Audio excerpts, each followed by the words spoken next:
l'instant. Je disais, je parle de l'instant, mais le futur est important. Le futur, c'est important. Alors, comment envisager le futur? La première étape, c'est d'abord celle qui est en train de se passer, c'est-à-dire réécrire l'histoire.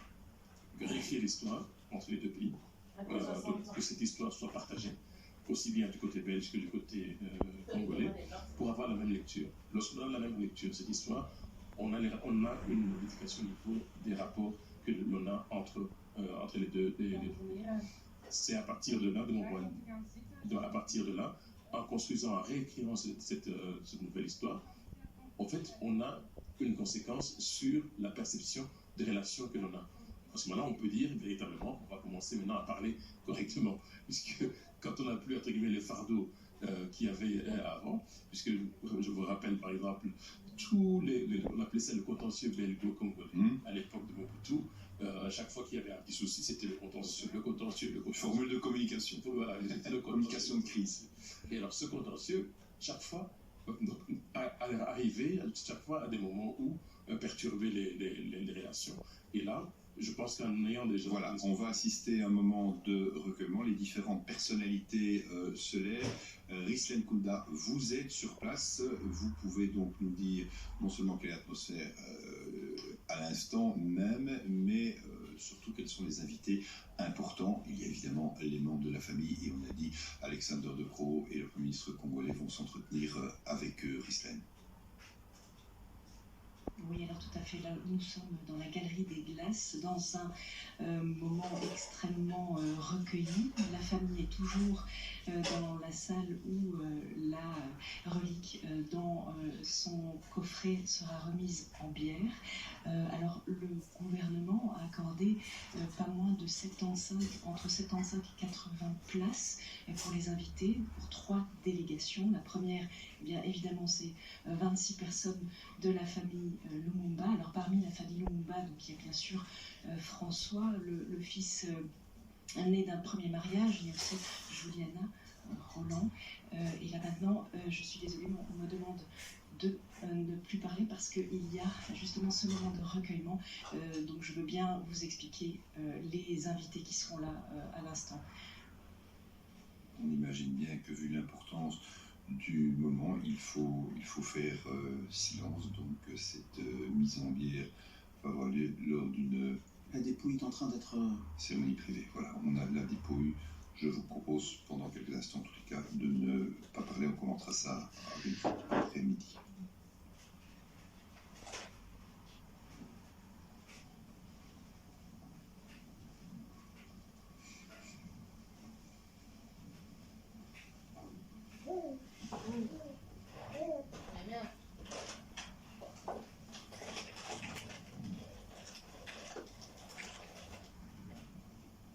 Bob Kamanga et Joseph Kaninda, est-ce que c'est quelque chose que vous espériez, ce qui se passe comme ça?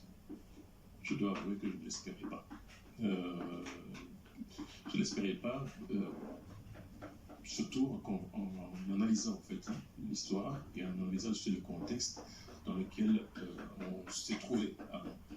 Et puis il y a eu quand même ce mouvement qui a commencé au niveau des États-Unis et qui a eu des répercussions en Belgique, même si en Belgique on avait déjà commencé à avoir ce débat-là avec des associations comme celle de donc on a déjà eu, en fait, on avait déjà amorcé quelque chose.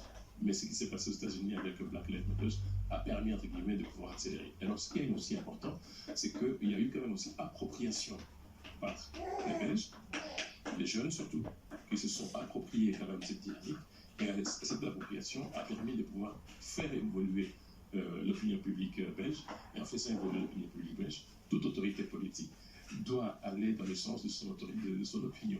Et donc, je voyais mal avec une opinion à tel niveau que le gouvernement belge reste silencieux sur cette histoire, que la famille royale ne reste aussi silencieuse par rapport à sa propre histoire avec l'État indépendant du Congo et aussi avec le Congo. Et donc, je ne l'espérais pas, mais bon, c'est arrivé et c'est une bonne chose de mon point de vue, aussi bien pour la Belgique, mais aussi pour le Congo. François, si vous me permettez cette question, voir un cercueil avec un portrait de Lumumba posé dessus, ça rend les choses concrètes, enfin.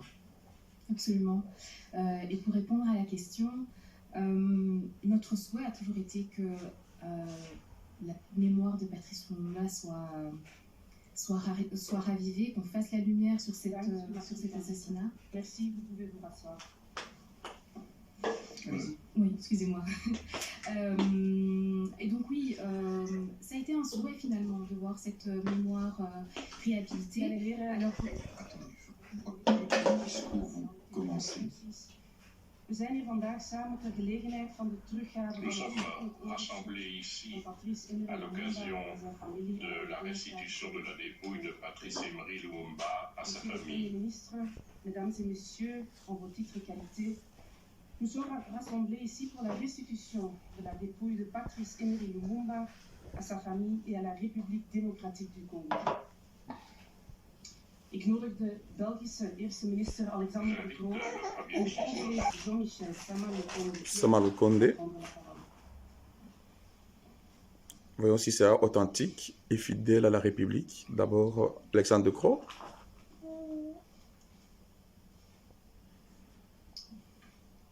Monsieur le Premier ministre de la République démocratique du Congo, Excellences, chers membres de la famille de son Excellence, Monsieur Patrice Emery Lumumba, et Monsieur Maurice Mpolo et Joseph Okito. Mesdames et Messieurs, permettez-moi de vous souhaiter à toutes et à tous le bienvenu à cette cérémonie. Une cérémonie de la plus haute importance pour les proches de feu Patrice Emery Lumumba qui reçoivent aujourd'hui, enfin, la dépouille de leur père et grand-père. 62 ans plus tard. Une cérémonie de la plus haute importance aussi pour le peuple congolais, qui aujourd'hui, enfin, prend réception de la dépouille de son premier ministre de son pays. Enfin, une cérémonie de la plus haute importance pour les relations entre nos deux pays, la République démocratique du Congo et le Royaume de Belgique, et entre nos deux peuples. Deux pays et deux populations qui peuvent finalement tourner une page de leur histoire et entamer un nouveau chapitre. Enfin, ce mot est sur toutes les lèvres ce matin. Et par enfin, nous entendons trop tard. En réalité, beaucoup trop tard. Car non, il n'est pas normal que la dépouille de l'un des pères fondateurs de la nation congolaise ait été conservée 6 décennies durant par les Belges. Il n'est pas normal que la dépouille de l'un des pères fondateurs de la nation congolaise ait été conservée pendant 6 décennies dans des circonstances obscures, jamais vraiment élucidées, mais qui, à la lumière de ce qui est connu, ne fait pas notre fierté. Eindelijk. Enfin, Dat is het woord dat vanochtend op ieders ce lippen mot est ligt. sur toutes les lèvres ce En met matin. eindelijk bedoelen Par we enfin, nous entendons trop tard. veel te En laat. réalité, beaucoup trop Maar tard. nee, het is niet normaal. Il n'est pas De normal stoffelijke que la overvloed van dépouille de de l'un des pères grondleggers van de fondateurs de la Congolese nation natie congolaise 6 ait été decennia conservée 6 lang décennies door durant België par les Belges. bewaard. Het is niet Il n'est pas normaal normal dat de stoffelijke que la dépouille overvloed van de l'un eerdere des pères grondleggers van de fondateurs de la Congolese nation natie congolaise 6 ait decennia lang été werd conservée bewaard durant 6 onder décennies duistere dans des omstandigheden, circonstances die obscures, nooit echt jamais zijn vraiment opgehelderd élucidées, mais en waar qui, we à la in lumière het licht de van ce wat qui nu est bekend is, connu, niet ne trots op font zijn. pas notre fierté. At last. On retrouvera évidemment Alexandre De Croo lorsque il reprendra son discours en français, puisqu'ici il vient de répéter en néerlandais ce qu'il a déjà dit. Bon, le mot excuse n'a pas été encore prononcé, mais on sent quand même qu'on se dirige vraisemblablement vers ça. Un mot important, Joseph Kalinga, trop tard, trop tard, trop tard. Il le dit, on a attendu trop longtemps. C'est déjà quand même important comme mot, comme phrase. oui, absolument. Je pense que c'est le mot juste finalement. Enfin et trop tard, effectivement. Bob Kamamba, les choses aussi importantes, voilà, nous serons en français.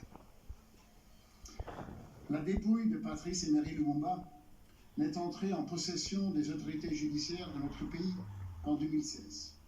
Oh. Et il a fallu attendre longtemps avant que cette dépouille ne soit remise à qui de droit, c'est-à-dire à sa famille, à son peuple, pour enfin entamer un ultime voyage vers sa juste destination, Kinshasa, fière capitale de la République démocratique du Congo. Non, il n'est pas normal qu'en l'an 2000 seulement, près de 40 ans après les terribles événements du 17 janvier 1961, une commission d'enquête parlementaire en Belgique se soit finalement penchée sur les circonstances précises dans lesquelles Patrice Emery Lumumba a été assassiné et sur l'éventuelle implication morale de militaires, fonctionnaires, politiciens belges dans cette histoire. Ces dernières semaines, nous nous sommes entretenus avec le président de cette commission parlementaire et j'ai lu personnellement les conclusions de cette enquête. Pour le transfert de Patrice Emery Lumumba au Katanga, les autorités congolaises de l'époque ont reçu de l'aide de diplomates, de fonctionnaires et de militaires belges. La commission d'enquête parlementaire a donc conclu que le gouvernement belge faisait manifestement peu de cas de l'intégrité physique de Patrice Lumumba et qu'après son assassinat, ce même gouvernement a délibérément répandu des mensonges sur les circonstances de son décès. Plusieurs ministres du gouvernement belge de l'époque portent en conséquence une responsabilité morale quant aux circonstances qui ont conduit à ce meurtre. C'est une vérité douloureuse et désagréable, mais elle doit être dite. Les ministres, c'est profond ce qu'il dit là, non? Ou militaires belges n'avaient peut-être pas l'intention de faire assassiner Patrice Lumumba. Peut-être pas. Aucune preuve n'a été trouvée pour l'attester. Mais ils auraient dû percevoir que son transfert au Katanga mettrait sa vie en péril. Ils auraient dû prévenir. Ils auraient dû refuser toute aide pour le transfert de Patrice Lumumba vers le lieu où il a été exécuté. Ils ont choisi de ne pas voir. Ils ont choisi de ne pas agir. Un homme a été assassiné pour ses convictions politiques. Ses propos, son idéal. Pour le démocrate que je suis, c'est indéfendable. Pour le libéral que je suis, c'est inacceptable. Et pour l'humain que je suis, c'est odieux. Je tiens aussi à rendre un hommage appuyé à deux autres personnes exécutées en même temps que Patrice Emery Lumumba. Maurice Mpolo et Joseph Okitu.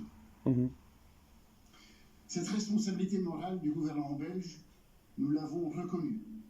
Et je répète à nouveau, en ce jour officiel d'adieu de la Belgique à Patrice Emery Lumumba, je souhaiterais ici, en présence de sa famille, réitérer les excuses du gouvernement belge pour la manière dont il a pesé à l'époque sur la décision. Les excuses, c'était dit. Fin au jour du premier ministre du pays.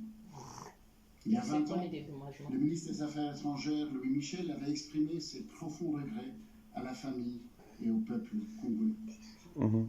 Des profonds regrets, le roi Philippe en a lui aussi formulé il y a 2 ans dans une lettre adressée au président congolais Félix Tshisekedi. Et il les a réitérés en personne lors de sa visite officielle au Congo il y a quelques jours. Des profonds regrets qui avaient cette fois pour objet, de manière plus globale, les actes de violence et de cruauté commis à l'époque de l'État indépendant du Congo. De profonds regrets pour les souffrances, les humiliations infligées pendant la période coloniale. Une lettre courageuse et généreuse, comme l'a également reconnu le président Félix Tshisekedi. Une lettre nécessaire aussi, car pour envisager notre futur ensemble, nous devons qualifier sans ambiguïté les passages sombres de notre passé commun. Il le faut si nous voulons tourner une page et entamer un nouveau chapitre de notre histoire. Les jeunes Congolais comme Belges y aspirent. La période coloniale, comme toute époque de l'histoire, est soumise à interprétation et à réinterprétation. Néanmoins, déjà à l'époque de l'État indépendant du Congo, de nombreuses voix se sont élevées pour dénoncer les abus et les violences. Ces voix ne se sont plus jamais tues. Le roi des Belges s'est exprimé en ces termes il y a quelques jours à Kinshasa devant le peuple congolais. Bien que de nombreux Belges se soient sincèrement investis, aimant profondément le Congo et ses habitants, le régime colonial comme tel était basé sur l'exploitation et la domination. Ce régime était celui d'une relation inégale, en soi injustifiée, marquée par le paternalisme, la discrimination et le racisme. Ne nous mettez pas dedans. Sans équivoque la colonisation en tant que système de gouvernance et d'idéologie, tant au Congo, au Burundi, au Rwanda et ailleurs.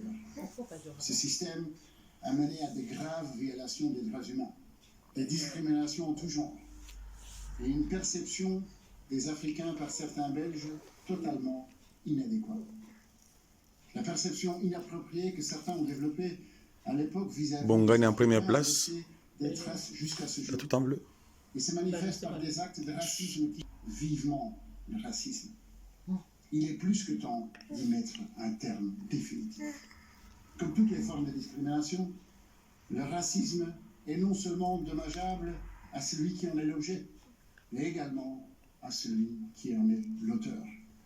Une société inclusive est une société plus riche, où chacun peut contribuer positivement au vivre ensemble et être reconnu pour sa contribution. La communauté d'origine africaine en Belgique apporte une richesse inégalable Les diasporas à donc. notre pays. Cet apport est parfois bien connu grâce à des secteurs très visibles, comme le sport et la culture. Et notre reconnaissance va également à toutes les Congolaises et Congolais, africaines et africains, devenus belges ou pas, qui apportent au quotidien leur pierre à l'édifice dans tellement d'autres domaines, souvent sans bénéficier d'une quelconque visibilité, comme tout autre citoyen dans notre pays. Ah oui.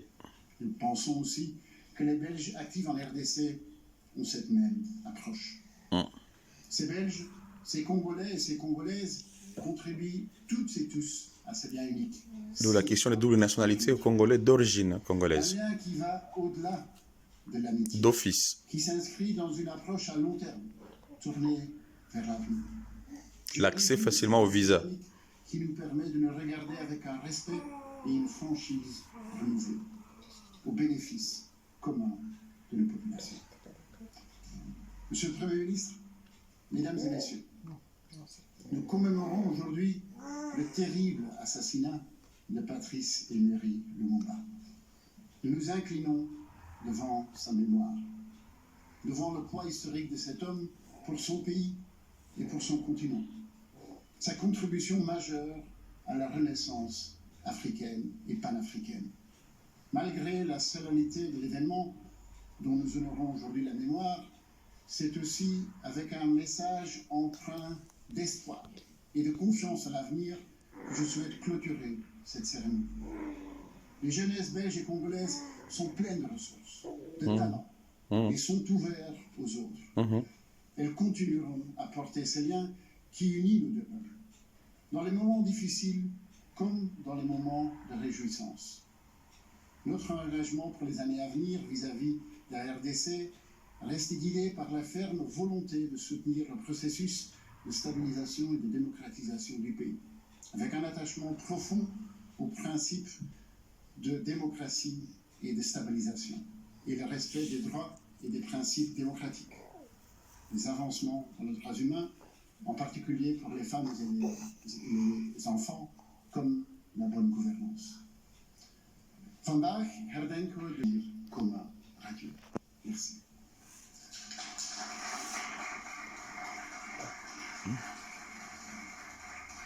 Mrs. Amalukonde, normalement.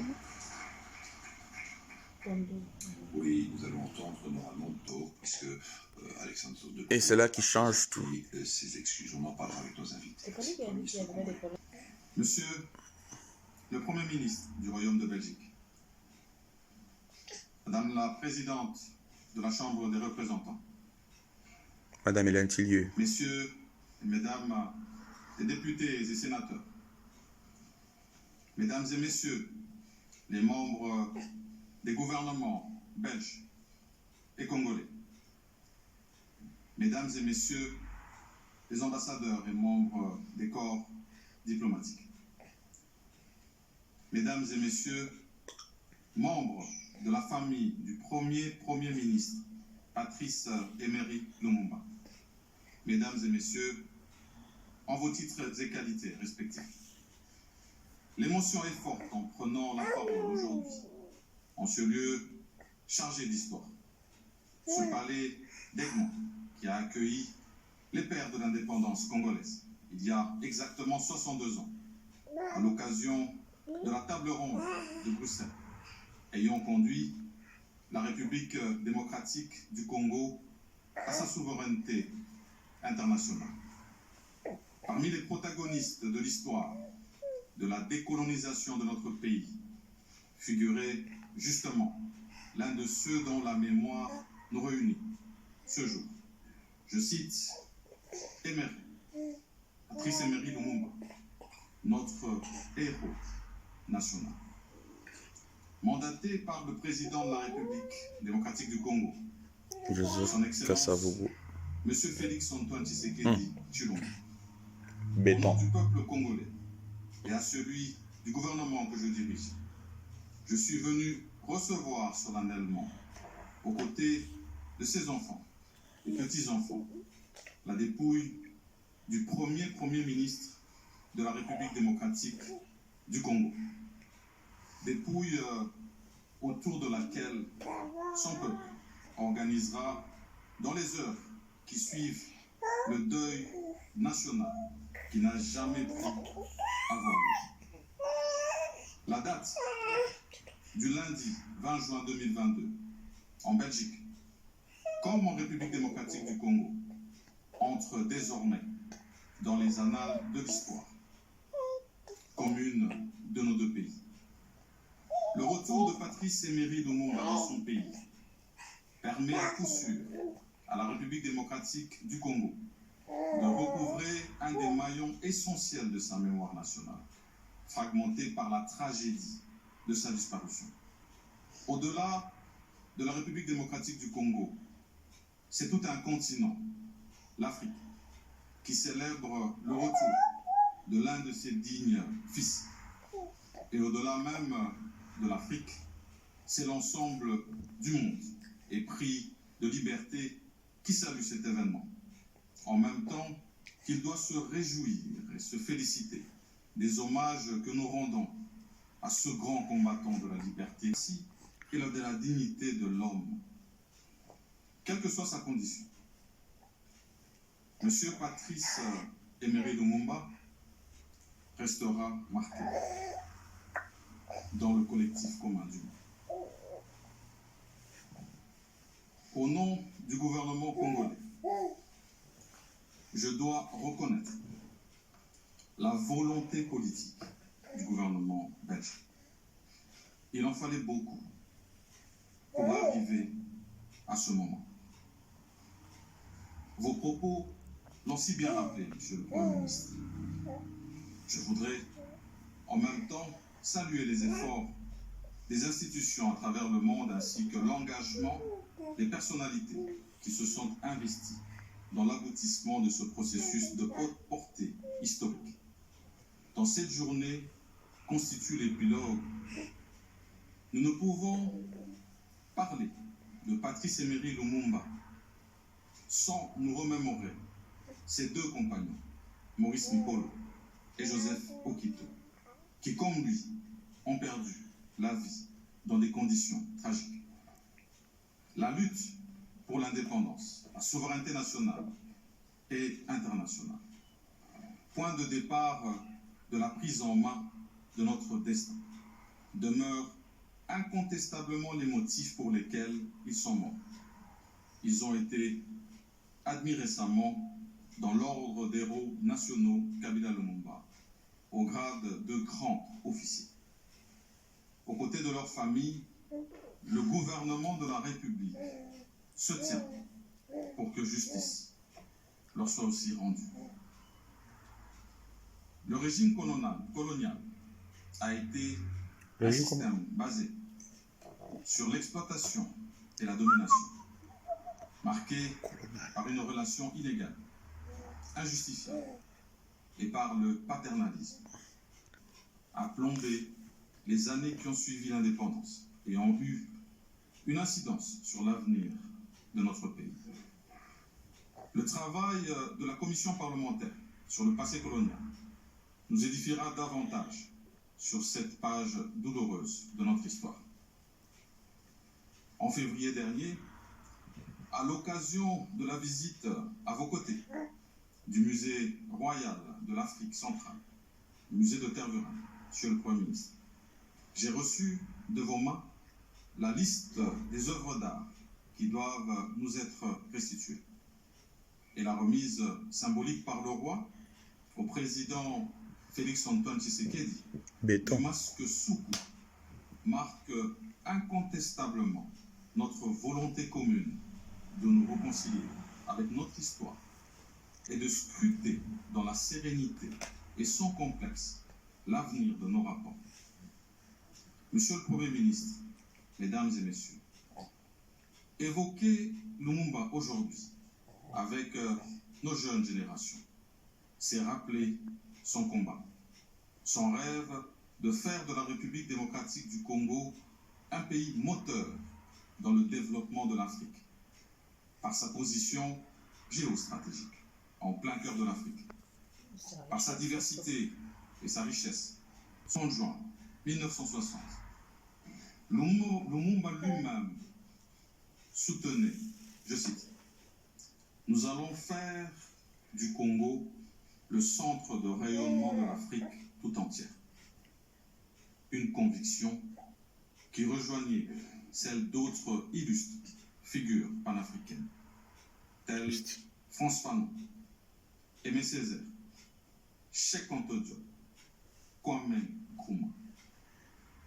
Visionnaire, notons que dès 1958, Lumumba alertait l'opinion, tant nationale qu'internationale, sur la menace de la violation de l'intégrité du territoire qui pesait déjà sur son pays.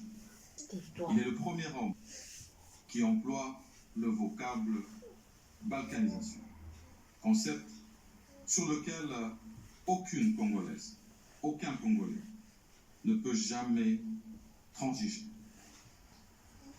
Aujourd'hui, il est de notre responsabilité d'appeler le peuple congolais, essentiellement sa jeunesse, à porter à bras le corps le combat de Lumumba, qui demeure aujourd'hui encore de grande actualité.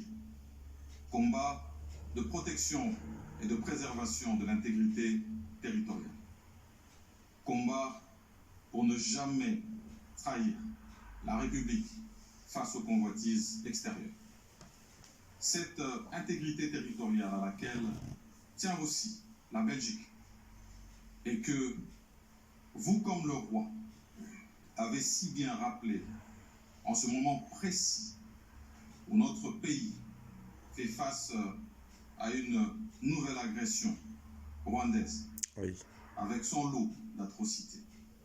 Des enfants ont encore perdu la vie, les écoles sont encore bombardées, des femmes contraintes à quitter leur milieu naturel.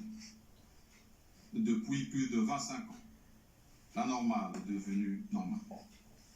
Notre détermination à y mettre fin autour de notre président de la République, chef de l'État, et de nos forces armées est à nouveau renforcée ce jour. Que dire encore de Lumumba, alors qu'il faut des ouvrages tout entiers pour le décrire? Un vaillant combattant pour la démocratie, une référence incontournable pour la jeunesse et les générations à venir, un héros national. Et pour moi, Premier ministre de la République démocratique du Congo, une source d'inspiration dans la lutte pour le bien-être de chacune et chacun des Congolais et Congolaises. Monsieur le Premier ministre, distingués invités, Mesdames et Messieurs, tout en nous invitant tous, Belges et Congolais, à regarder notre passé en face, il nous appartient de poser les jalons d'une nouvelle collaboration, sincère et solide, tournée vers une coopération mutuellement avantageuse et reposant sur l'estime réciproque, en vue d'un développement harmonieux de nos peuples respectifs. Car le souvenir du passé douloureux qui nous réunit ce jour est riche d'enseignements pour l'avenir. Un avenir tributaire à la fois de la reconnaissance de ce passé commun dans toutes ses facettes et de l'effort commun de le dépasser pour tisser de nouveaux liens sur des bases plus solides entre nos peuples. Le Congo, au cœur de l'Afrique, et la Belgique, au cœur de l'Europe, ne peuvent plus formuler leurs problèmes en termes exclusivement nationaux, disait le roi Baudouin en 1970. Le temps est venu pour que nos jeunes l'apprennent davantage et pour que nous puissions pleinement jouer ce rôle vital pour l'avenir de nos continents et de la coopération entre l'Union africaine et l'Union européenne.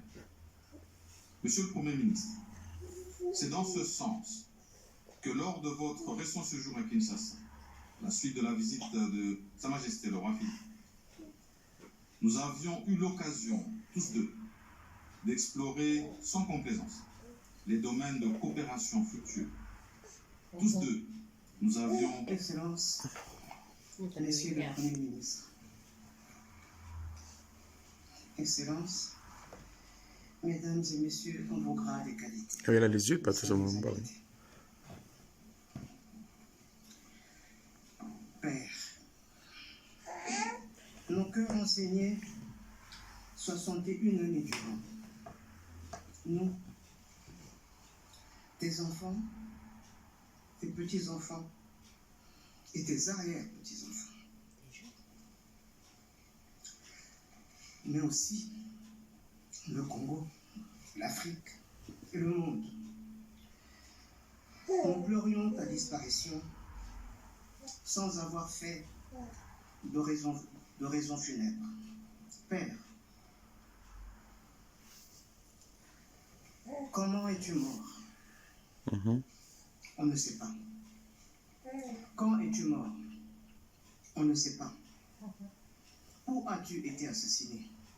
On ne sait pas non plus. Qui t'ont assassiné et pourquoi? On cherche encore.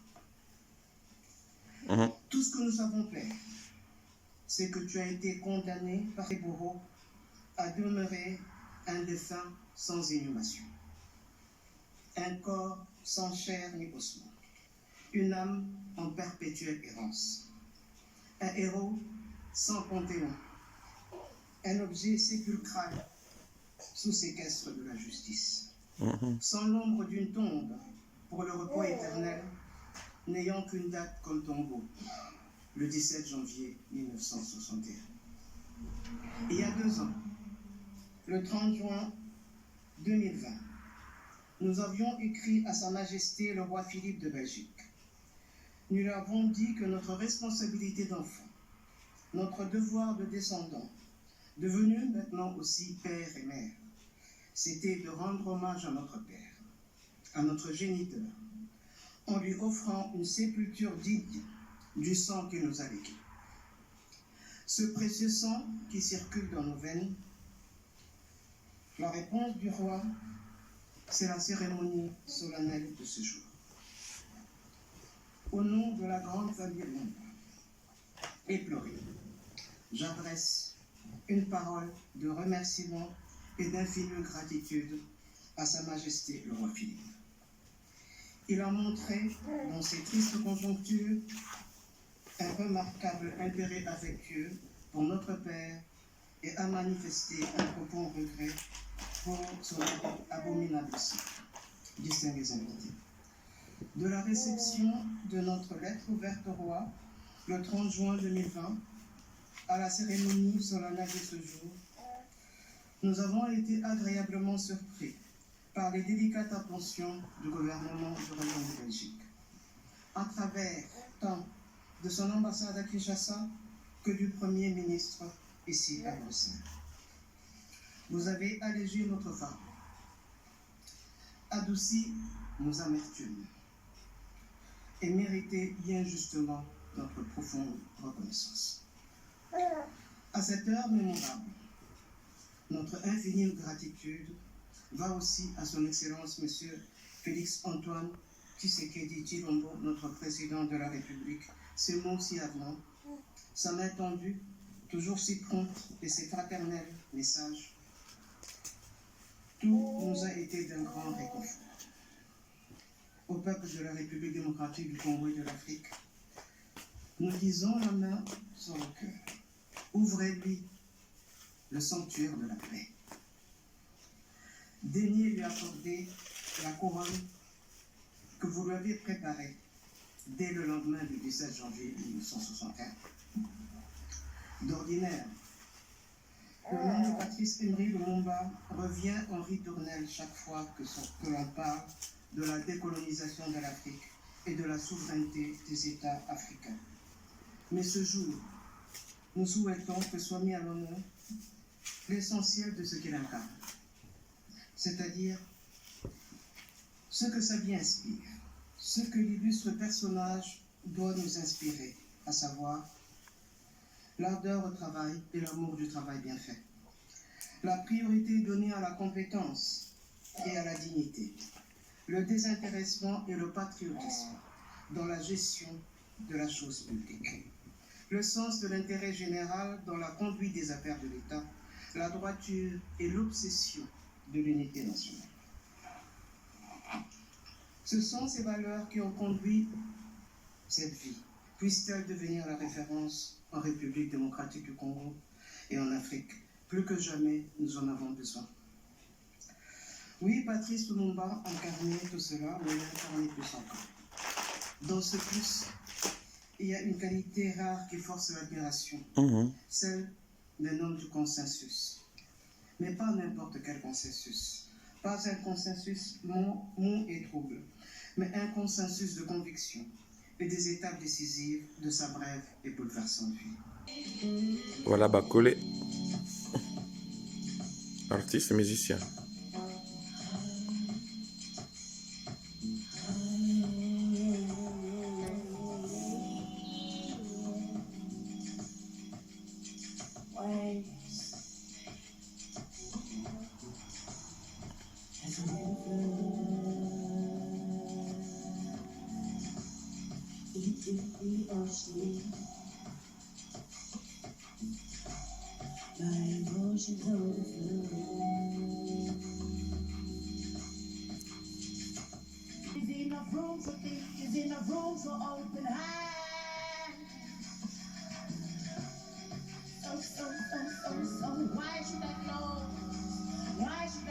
Artiste et musicien, Bakole.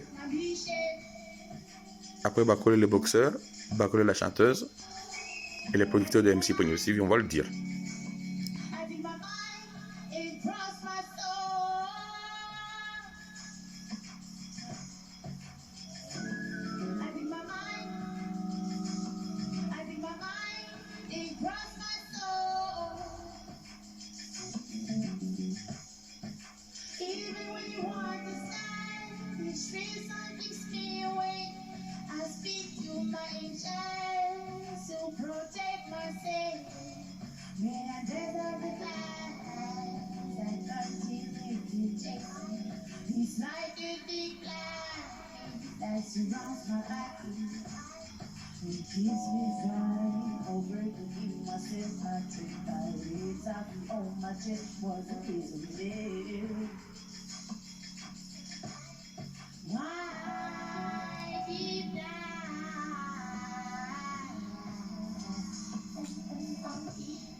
C'est vraiment puissant quand même, non?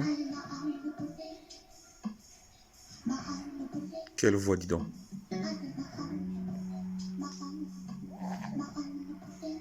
Ah oui.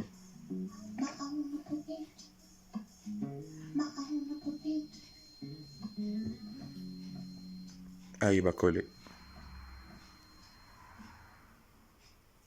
Fille de Patrice Lumumba, Juliana, qui dit qu'il y a toujours, évidemment, il ne faut pas se voiler la face, de nombreuses questions qui sont sans réponse. Enfin couvert des drapeaux congolais. C'est le début d'un nouveau vivre ensemble. Oui, Et voici le drapeau congolais qui va revêtir le cercueil. Émilie. Comment faire pour que Patrice Lumumba ne soit pas mort pour rien? Ça, c'était la grande question autour de ces différents discours, que ce soit de la part du Premier ministre belge, du Premier ministre congolais, mais aussi de Juliana Lumumba. Mais les mots, effectivement, on peut le dire, c'est un discours historique. Je peux reprendre quelques éléments. Plusieurs ministres du gouvernement belge de l'époque portent une responsabilité morale quant aux circonstances qui ont conduit à ce meurtre. C'est une vérité douloureuse et désagréable, mais elle doit être dite. Je souhaiterais ici, en présence de sa famille, présenter à mon tour les excuses du gouvernement belge pour la manière dont il a pesé à l'époque sur la décision de mettre fin au jour du Premier ministre de la République démocratique du Congo. Vous continuez bien évidemment à midi, et donc voilà, le cercueil va être porté vers la cour d'honneur du palais d'Egmont. Ensuite, il y aura une voilà. Nous pouvons en tout cas dans ce direct voir la présence du ministre de la Santé, Jean-Jacques Bongani, la présidente de la Chambre, Madame Hélène Tillieu, l'ancien ministre de la Défense, M. André Flao, et évidemment toute la famille de notre héros national, M. Patrice Emery Lumumba, ici, à qui on envoie maintenant désormais avec tout honneur dans la cour d'honneur, comme on dit. Le travail reste donc à la jeunesse congolaise à pouvoir valoriser ces mémoires qui rentrent au pays et à pouvoir travailler dans le sens commun. Voilà la jeunesse qui chante derrière moi en hommage des héros national congolais. De la Belgique, et puis enfin, il ouvre à la situation actuelle. Il aurait fallu quand même que ces portraits soient portés par un Congolais, à un petit-fils du Congo, du héros national. Mais bon, c'est pas mal. Nous partageons la même histoire, donc. De la vie en Belgique, et il ouvre vers la jeunesse. Et je pense que la jeunesse, c'était vraiment tout ce qu'il y avait autour de ces différents discours. Et le discours de Juliana était extrêmement émouvant. Vous avez pu le suivre tout à l'heure avec nous. Elle s'adresse directement à son père pour que son œuvre perdure et soit transmise. C'était une âme en errance, un héros sans panthéon. Et aujourd'hui, le gouvernement belge, avec tous les efforts qu'il nous a amenés à cette cérémonie d'aujourd'hui, allège un petit peu le fardeau. Et bien entendu, ils vont descendre marche par marche jusqu'à le déposer à l'endroit de destination. Et puis le message, il est pour les Congolais maintenant. C'est à vous, les Congolais, de faire perdurer l'héritage du héros national, l'héritage de Patrice Lumumba. Voilà, Patrice Emery Lumumba qui descend le marche. Et la presse congolaise toujours en retard, et bien entendu, voilà qui manifeste. Voilà, dans l'escalier. La famille, les enfants de Patrice Lumumba sont en train de le suivre. Je propose qu'on laisse parler un peu l'image dans quelques instants, puisque la cérémonie va prendre... Donc nous remercions donc la RTBF d'avoir disponibilisé, dégagé un espace pour rendre hommage à ce grand homme. Je l'ai fait, Linda, c'est pas toujours ce qui se passe en studio, mais moi je l'ai vu, vous m'avez dit, c'est... Tu vois, la presse congolaise est fort distraite, passe entre le cortège. Voilà, le tapis rouge et les hommages militaires. Quand j'écoutais, c'est clair que je ne m'attendais pas à cette profondeur. Cette force. Oui, cette profondeur dans le discours. Et quelque part, ça me touche encore plus. Voilà, les hommages militaires, enfin, à Patrice Emery Lumumba. C'est des messages qu'on porte avec le la haie d'honneur militaire. Et c'est des messages qu'on portait et pour lesquels on a été très souvent... Les acclamations des Congolais. Triés sur le bout du doigt, les Congolais venus. Interprété dans quelques instants, mais effectivement, vous entendez là. Tout à fait. Et c'est vrai que c'est pour ces mêmes messages-là, on a beaucoup été discrédités. Donc c'est d'avoir ces choses-là qui sont prononcées dans le discours officiel, ça revêt une certaine importance aussi pour les mouvements de la société civile ici. Très important. Et si on peut quand même soulever, c'est que je remarque quand même que Alexandre Beko est resté dans les conclusions de la commission Lumumba, où il a bien parlé de responsabilité morale. Mais voilà, après ce discours, je pense qu'il faudra aussi dépasser cette responsabilité morale, parce que là on parle quand même d'un Premier ministre, d'un président du Sénat et d'un ministre de la Jeunesse et des Sports. Donc, qui ont été assassinés. Donc là, on parle d'une responsabilité qui va au-delà de la responsabilité morale, on parle de la responsabilité politique. Et puis, je pense qu'à un moment donné, il a fait allusion au fait que, je parle de mémoire, hein, mais que ce n'était pas prouvé qu'il y avait le projet de tuer Patrice Lumumba, en tout cas que les autorités n'étaient pas au courant. Ça, à nouveau, quand on regarde les travaux d'investigation, quand on voit les correspondances dans la chair de poule quand même, entre les services de renseignement belges et américains, on voit très clairement qu'il y a un projet d'éliminer physiquement Patrice. Il y a les médias étrangers qui viennent de rentrer. J'imagine que là, il est dans son rôle de Premier ministre. Ceux qui ont été accrédités à rentrer dans ce grand cours du Palais Royal. Il a fait quand même un pas. Faites le tour. Voilà. C'est pas parce qu'il s'est réveillé dommage aujourd'hui, il y a encore beaucoup de questions sans réponse. Il y a ce qui est aussi à ajouter, c'est que à partir de ce discours, je pense qu'il y aura manifestement il y a une obligation quand même du gouvernement belge d'aller au-delà. Et maintenant, d'abord, c'est le Premier ministre belge, Samalou De Croo et Samalou Kondé qui sont au devant pour les hommages et pour les hymnes nationales congolaises. Silence.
Et voilà pour l'hymne national congolais. Debout congolais interprété par la musique royale des guides. Voilà, le Premier ministre belge.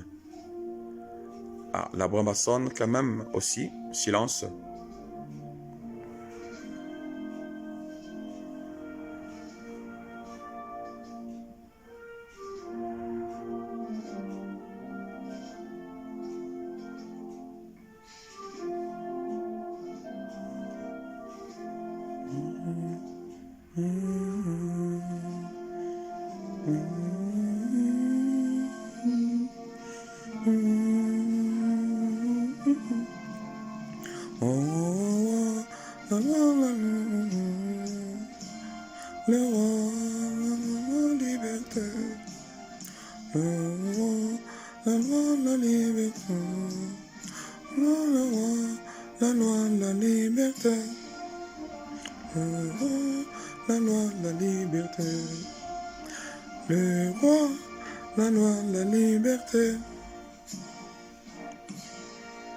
Et voilà pour le hymne national rendu.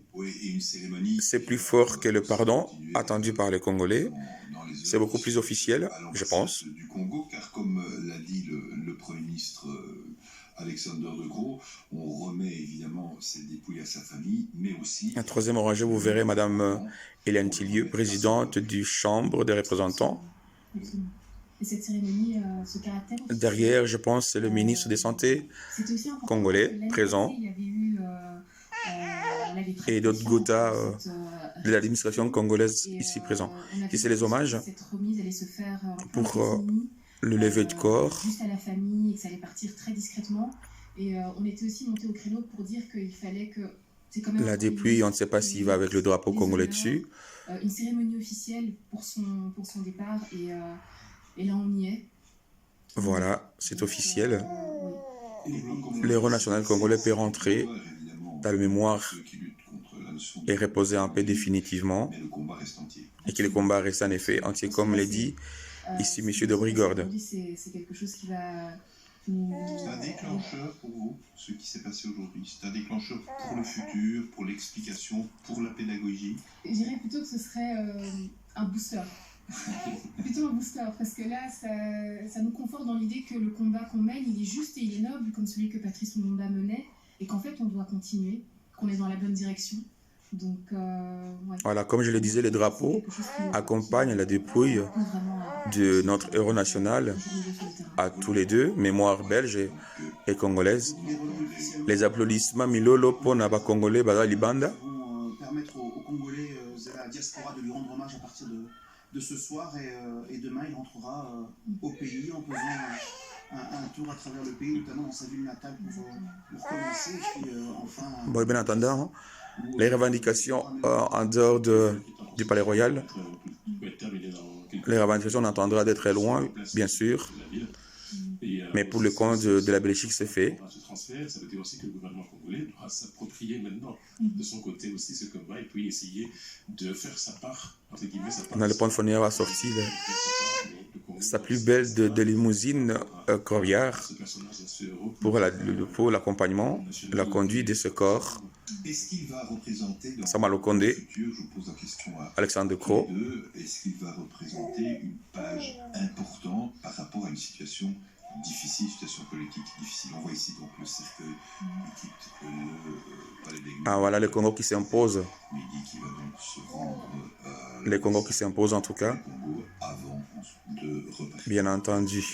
Merci à la RTBF d'avoir diffusé largement plus d'une heure de ces reportages, en tout cas importants, et pour la Belgique et pour le Congo.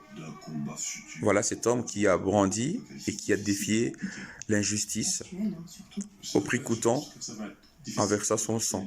Son message était un message qui, pour l'instant, malheureusement, n'est pas audible. Puisque la dynamique politique... Et bien entendu, ici, que le corps est parti, le corps diplomatique et les ministres, leur cortège et limousine entrent en jeu pour dégager ces palais d'Edmond où a été diffusé via la RTBF. Bien entendu, les invitations étaient limitées par rapport aux médias. J'ai vu ici le directeur maintenant de la RTNC, le ministre de la communication congolaise, à la présence de Congo Tokong News, Congo Top, voilà.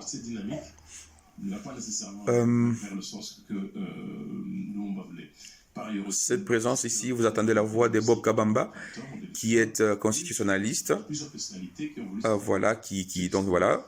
De très loin, vous voyez le ministre de la Santé en serrant les mains, voilà, sûrement qu'il va rentrer dans son véhicule pour rentrer, évidemment, à son hôtel, si pas à son domicile. Et c'est les Gotha, les invités congolaises qui rentrent maintenant après ce travail. On voit Samalo Kondé qui part à pied. Je vous remercie d'avoir participé non seulement à cette émission spéciale, mais il faut bien le dire, à un véritable 1h10 que la Belgique a consacré donc à ces l'illustre dépouille. Patrice Emery Lumumba donc. Vive le Congo, vive le royaume Belgique. Encore ce soir, le royaume de Belgique. Et à 13h, qui est présenté par Ophélie Fontana. Bon après-midi et à tout à l'heure. Merci. Voilà.